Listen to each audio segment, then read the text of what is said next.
नमस्कार, राजस्थान स्पेशल में आप सभी का स्वागत है। मैं हूं आपके साथ नल्ले सिंह पालवाल। बुलेटिन की शुरुआत करते हुए बता दूं कि मुख्यमंत्री भजनलाल शर्मा ने कहा कि राजस्थान में उद्योग की अपार संभावनाएं हैं।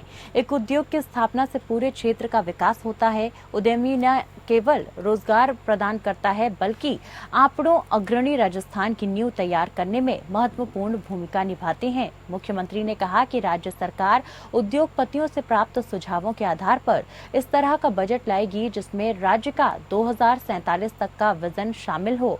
बता दें कि सीएम शर्मा ने बुधवार को मुख्यमंत्री कार्यालय में बजट पूर्व चर्चा के दौरान उद्योग, व्यापार और कर सलाहकार संघों के प्रतिनिधियों को संबोधित किया।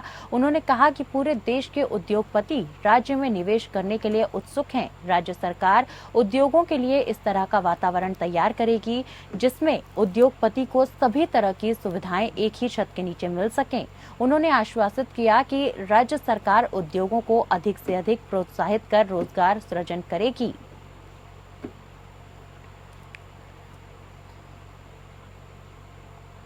खबर पर ज्यादा जानकारी के साथ संवाददाता रूपनारायण सांवरिया हमारे साथ फोन लाइन के जरिए जुड़ चुके हैं। रूपनारायण, बुधवार को मुख्यमंत्री भजनलाल शर्मा ने मुख्यमंत्री कार्यालय में बजट पूर्व चर्चा के दौरान उद्योग, व्यापार और कर सलाहकार संघों के प्रतिनिधियों को संबोधित किया। इस संबोधन के दौरान क्या कुछ कहा, क्या कुछ इस पूरी बैठक में खास रहा, दर्शकों को बताएं।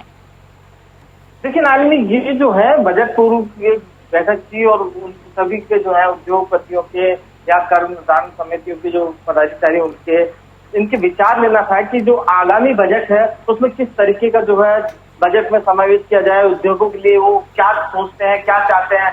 तो यहाँ पे जो है राजस्थान में मुख्यमंत्री भजनलाल शर्मा ने कहा है कि राजस्थान में जो है उद्योगों को लाने और उनको यहाँ प्रोत्साहित करने का वातावरण बनाना मुख्य उद्देश्य सरकार का, क्योंकि मुख्यमंत्री भजनलाल शर्मा का कहना है कि एक उद्योग अगर यहाँ स्थापित होता है तो उस उद्योग से जो है राज्य के विकास में उत्तरोत्तर वृद्धि होती है, लोगों को रोजगार मिलता है। तमाम चीजों को देखते हुए राज्य सरकार जो अपना पहला बजट, हालांकि अंतरिम बजट वो पहले ला चुके हैं, लेकिन ये पहला बजट होगा मुख्यमंत्री भजनलाल सरकार का। तो यहाँ पे उन्होंने जो है उद्योगपतियों से कहा है कि आप बेफिक्र होकर तैयारी कीजिए और राजस्थान में जो है एक ऐसा वातावरण राजस्थान सरकार बनाएगी जिससे उद्योगों को प्रोत्साहन मिल सके। यहाँ पे एक बात और मैं बताना चाहूंगा कि बैठक में आए हुए उद्योगपतियों ने कहा कि राजस्थान में जो है बिजली की समस्या बड़ी दिक्कत है और बिजली की समस्या के लिए जो है कोई उपाय किया जाए। तो इस पर भी जो है मुख्यमंत्री भजनलाल शर्मा ने उद्योगपतियों को आश्वासन दिया है कि राजस्थान में बिजली की कोई कमी नहीं रह पाएगी। अब आगामी टाइम में जो है राजस्थान खुद बिजली उत्पादन करेगा। इस तरीके का जो है कार्य योजना यहाँ पे बनाई जा रही है। ये बजट पूर्व एक बैठक थी और बजट जो आगामी बजट पेश करेंगे उसका सारा सारांश यहाँ पे मुख्यमंत्री ने उद्योगपतियों के सामने रखा। जी नालिनी जी, आपसे गुजारिश है कि आगे की खबरों पर भी रूपनारायण आप लगातार ज्यादा जानकारी के साथ हमारे साथ बने रहिए।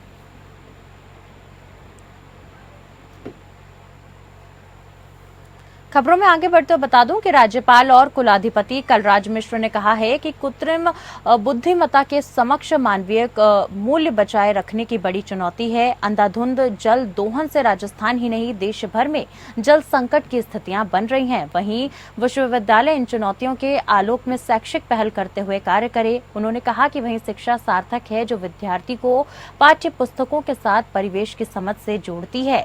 उन्होंने कहा कि रटंत शिक्षा डिग्री प्रदान कर सकती है पर जीवन में आगे नहीं बढ़ा सकती। साथ ही साथ बता दें कि बुधवार को राजस्थान विश्वविद्यालय के 33वें दीक्षांत समारोह और वहां निर्मित संविधान पार्क के लोकार्पण के पश्चात आयोजित कार्यक्रम में संबोधित कर रहे थे।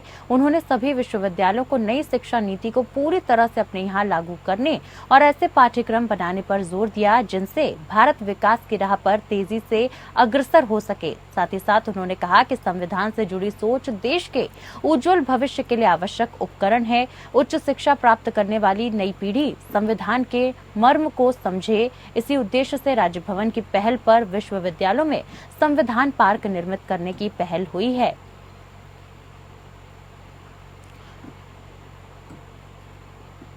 और खबर पर ज्यादा जानकारी के साथ संवाददाता रूपनारायण सांवरिया बने हुए हैं। रूपनारायण, राज्यपाल कलराज मिश्र राजस्थान विश्वविद्यालय के 33वें दीक्षांत समारोह में शिरकत करने पहुंचे और इस दौरान उन्होंने कार्यक्रम में संबोधन किया।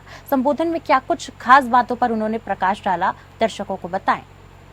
देखिए नालिनी, मैं अपने दर्शकों को बताना चाहूंगा कि राज्यपाल कलराज मिश्र जो है राजस्थान विश्वविद्यालय पहुंचे और उन 33 दीक्षांत समारोह में जो है वो बतौर मुख्य अतिथि वहां रहे।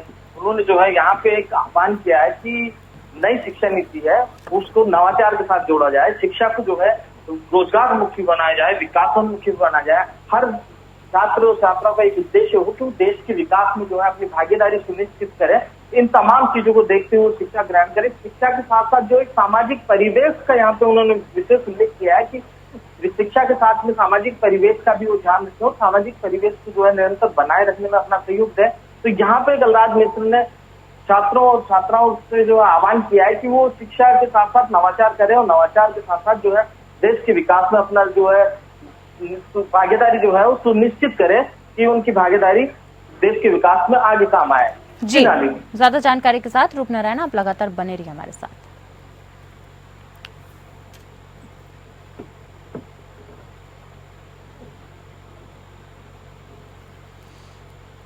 और खबरों में आगे बढ़ते हुए बता दूं कि पशुपालन विभाग के कैबिनेट मंत्री जोराराम कुमावत ने बुधवार को विधानसभा क्षेत्र के खिमाड़ा ग्राम में स्थित राजकीय उच्च माध्यमिक विद्यालय में विधायक कोष से निर्मित विभिन्न कार्यों का लोकार्पण किया। इस मौके पर मंत्री कुमावत ने विद्यालय के खेल मैदान की सुरक्षा दीवार का उद्घाटन कर कहा कि राज्य सरकार की हर योजना आम जन तक पहुंचे, इसके लिए सरकार पूर्णतः प्रयासरत है। वहीं विद्यालय में सुरक्षा दीवार नहीं होने के कारण आए दिन विद्यालय प्रबंधन को विभिन्न प्रकार की परेशानियों का सामना करना पड़ता था, लेकिन अब इसके निर्माण से काफी हद तक लोगों को राहत मिलेगी। आपको बता दें, उन्होंने कहा कि स्वच्छ भारत मिशन के तहत बालिकाओं के लिए शौचालय निर्माण करवाया जाएगा। साथ ही ग्रामीणों को पेयजल के लिए किसी प्रकार की परेशानी नहीं हो, इसके लिए जल जीवन मिशन योजना के तहत नई पाइपलाइन डालने के साथ ही क्षतिग्रस्त पाइपलाइनों का दुरुस्तीकरण भी किया जाएगा।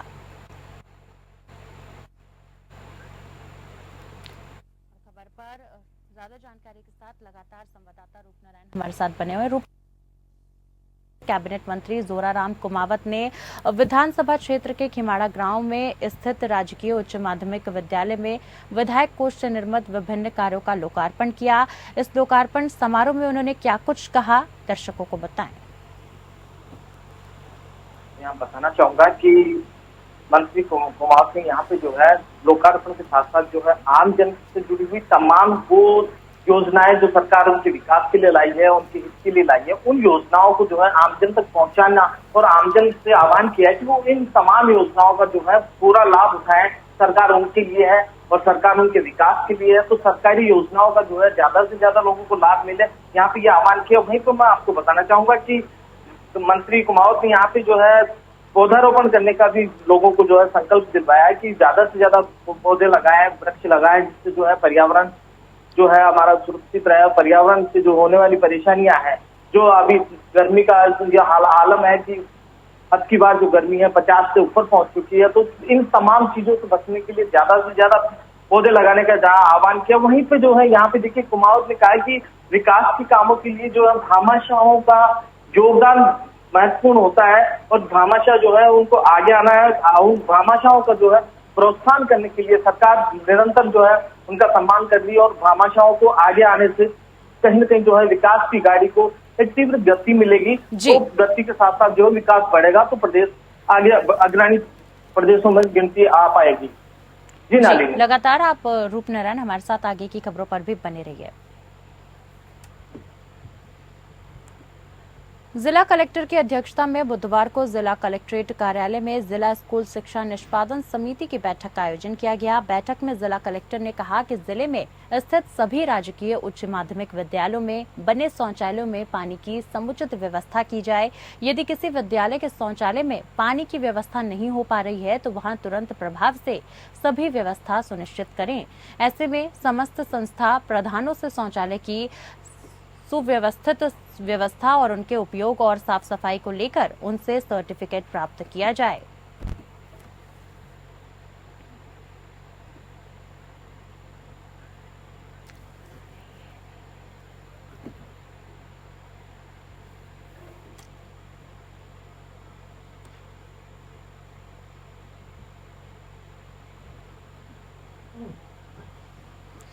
और खबरों में आगे बढ़ते हुए बता दूं कि जालौर युवा मित्र संघर्ष समिति जिलाध्यक्ष हैदर अली के नेतृत्व में बुधवार को मुख्यमंत्री के नाम अतिरिक्त कलेक्टर को ज्ञापन सौंपा गया है। जिलाध्यक्ष हैदर अली ने बताया कि प्रदेश के 5000 युवाओं का शांतिपूर्ण तरीके से संघर्ष शहीद स्मारक पर 72 दिन से अनशन चल रहा है और कैबिनेट मंत्री डॉक्टर किरोड़ी लाल मीणा के आवास पर 13 दिन से धरना लगातार चल रहा है।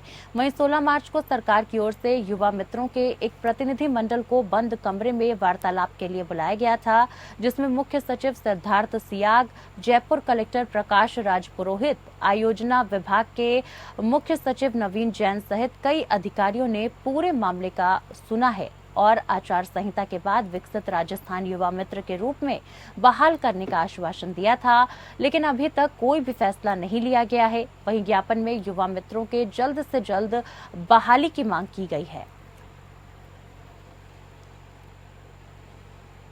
लोक सेवा आयोग ने वरिष्ठ अध्यापक प्रतियोगी परीक्षा 2022 की पात्रता जांच के दौरान प्रोविजनल सशर्त रहे 24 अभ्यर्थियों को दस्तावेज प्रस्तुत करने का अंतिम अवसर दिया है। इन अभ्यर्थियों को प्रेस नोट जारी होने के 5 दिवस में वांछित दस्तावेज आयोग कार्यालय में उपलब्ध कराने होंगे। साथ ही साथ अभ्यर्थियों की सूची में वांछित दस्तावेज सूचना के आयोग की वेबसाइट पर उपलब्ध हैं। वहीं आयोग सचिव ने बताया कि उक्त परीक्षा के कुल 6 विषयों की विचारित सूची 8 जनवरी से 15 जनवरी 2024 तक जारी की गई थी।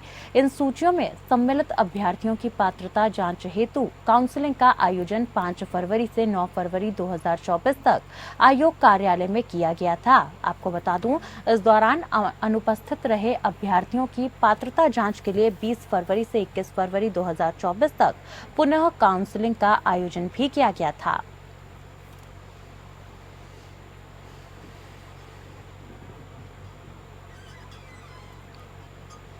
खबरों में आगे बढ़ते हुए बता दूं कि भीनमाल के निजी डॉक्टरों की मनमानी से आमजन परेशान है। मरीजों को नॉर्मल डिलीवरी की जगह बेफालतू सिजेरियन डिलीवरी करवा रहे हैं। नॉर्मल डिलीवरी का कहकर पेशेंट को हॉस्पिटल में भर्ती कर देते हैं और अंतिम समय में ज्यादा पैसों के खातिर कहते हैं कि कहीं और ले जाओ, नहीं तो ऑपरेशन करना होगा। इसका एक वीडियो सोशल मीडिया पर अब तेजी से वायरल हो रहा है।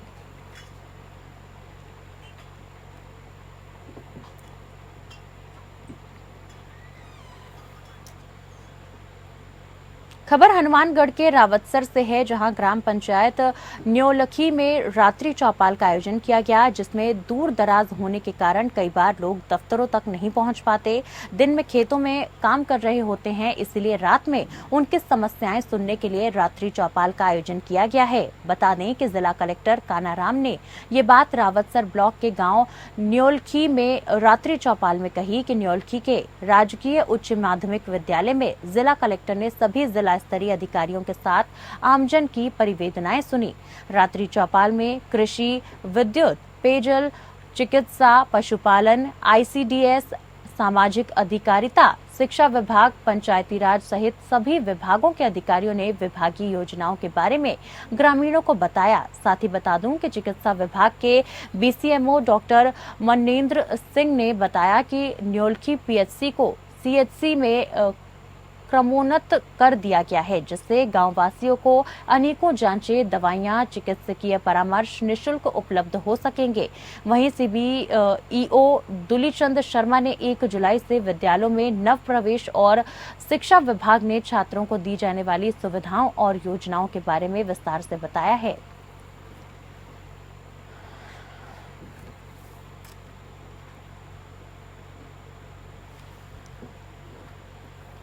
आपको बता दें कि लगातार हनुमानगढ़ के रावतसर में ग्राम पंचायत न्योलखी में रात्रि चौपाल का आयोजन किया जा रहा है, जिसमें दूर दराज से होने के कारण कई बार लोग दफ्तरों तक नहीं पहुंच पाते। दिन में लोग खेतों में काम कर रहे होते हैं, इसीलिए अब लोग रात को अपनी समस्याएं बता सकते हैं। उनके समस्याएं सुनने के लिए रात्रि चौपाल का आयोजन किया गया है। बता दें कि जिला कलेक्टर कानाराम ने ये बात रावतसर ब्लॉक के गाँव न्योलखी में रात्रि चौपाल में कही कि न्योलखी के राजकीय उच्च माध्यमिक विद्यालय में जिला कलेक्टर ने सभी जिला स्तरीय अधिकारियों के साथ आमजन की परिवेदनाएं सुनी हैं। वहीं रात्रि चौपाल में कृषि, विद्युत, पेयजल, चिकित्सा, पशुपालन, ICDS, सामाजिक अधिकारिता, शिक्षा विभाग, पंचायती राज सहित सभी विभागों के अधिकारियों ने विभागीय योजनाओं के बारे में ग्रामीणों को बताया है। वहीं चिकित्सा विभाग के BCMO डॉक्टर मनेंद्र सिंह ने बताया कि न्योलखी PHC को CHC में क्रमोन्नत कर दिया गया है, जिससे गांव वासियों को अनेकों जांचें, दवाइयां, चिकित्सकीय परामर्श निःशुल्क उपलब्ध कराया जा सकेगा। हनुमानगढ़ में विधायक गणेश राज बंसल के निर्देश अनुसार चलाए जा रहे नगर परिषद आपके द्वार अभियान के तहत सभापति सुमित रड़वा के नेतृत्व में हनुमानगढ़ टाउन के वार्ड 46 और 47 का भ्रमण और निरीक्षण किया गया। निरीक्षण के दौरान पार्षद अर्चित अग्रवाल, नगर परिषद XCN करमचंद अरोड़ा, नोडल अधिकारी देवेंद्र कौशिक सहित कई उपस्थित थे। किले के पास नाले को खुलवाया जाए, साथ ही साथ आपको बता दूं सफाई व्यवस्था और बेहतर करने, वार्ड में गलियां छोटी हैं, सड़क संबंधित समस्या है, उसे मैनुअल तरीके से बनाया जाएगा। साथ ही 11,000 की लाइन वार्ड के मध्य से होकर गुजर रही है, उसके लिए विद्युत विभाग के अधिकारियों से बात कर उसे बाईपास पर शिफ्ट करने का प्रयास करेंगे। वहीं सभापति ने कहा कि वार्ड में कचरा बहुत, उसके निस्तारण के लिए पुष्कर शहर की तर्ज पर विदेशी सामान से निर्मित अर्थ धरातल कचरा पात्र हनुमानगढ़ में भी मुख्य चौराहों पर अतिशीघ्र लगेंगे आदि समस्याओं से सभापति को अवगत कराया गया। वहीं सभापति ने अतिशीघ्र समस्याओं के निराकरण का आश्वासन दिया है।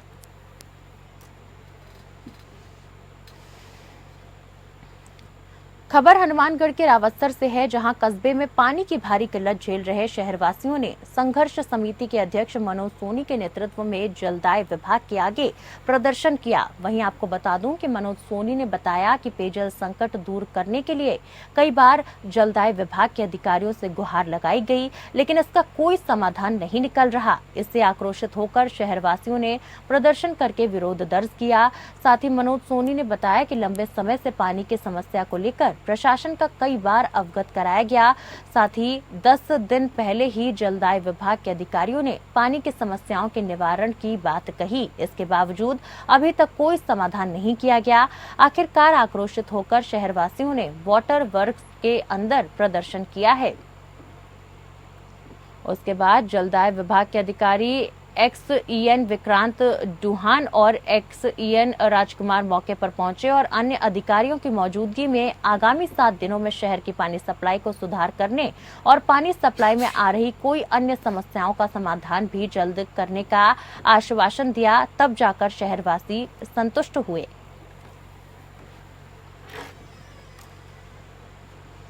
और खबर हनुमानगढ़ से है, जहां जिला कलेक्टर कानाराम ने कलेक्ट्रेट सभागार में राजस्व कार्यों और जल संरक्षण ई-फाइल राजस्थान संपर्क कार्यों को लेकर समीक्षा बैठक की। उन्होंने राजस्व, भू रूपांतरण, भू आवंटन, कोर्ट केस निस्तारण, लंबित PD, FD कार्यों का शीघ्र निस्तारण कराने के निर्देश दिए। उन्होंने कहा कि मुख्यमंत्री कार्यालय और राज्य सरकार स्तर पर लंबित प्रकरणों पर निगरानी रखी जा रही है, इसलिए कार्यों में कोताही नहीं बरतें। साथ ही साथ आपको बता दूं कि जिला कलेक्टर कानाराम ने कहा कि जिन प्रकरणों में प्राथमिक डिग्री जारी हो चुकी है, उनका निस्तारण इसी सप्ताह किया जाना सुनिश्चित करें। जिला कलेक्टर ने कहा कि जो नामांतरण ऑटो लॉक हो रहे हैं, उन नामांतरणों की समीक्षा अवश्य करें। साथ ही सीमा ज्ञान से संबंधित सभी प्रकरण फसल बुवाई और मानसून के आने से पहले निस्तारित कर दें। जहां भू प्रबंध विभाग की सहायता की आवश्यकता हो, उनके लिए भू प्रबंध विभाग को चिट्ठी लिखें। साथ ही साथ जिला कलेक्टर ने कहा कि सभी अधिकारी समयबद्ध रिपोर्ट भेजें और CM सेल से संबंधित प्रकरणों को प्राथमिकता के आधार पर निस्तारित करें।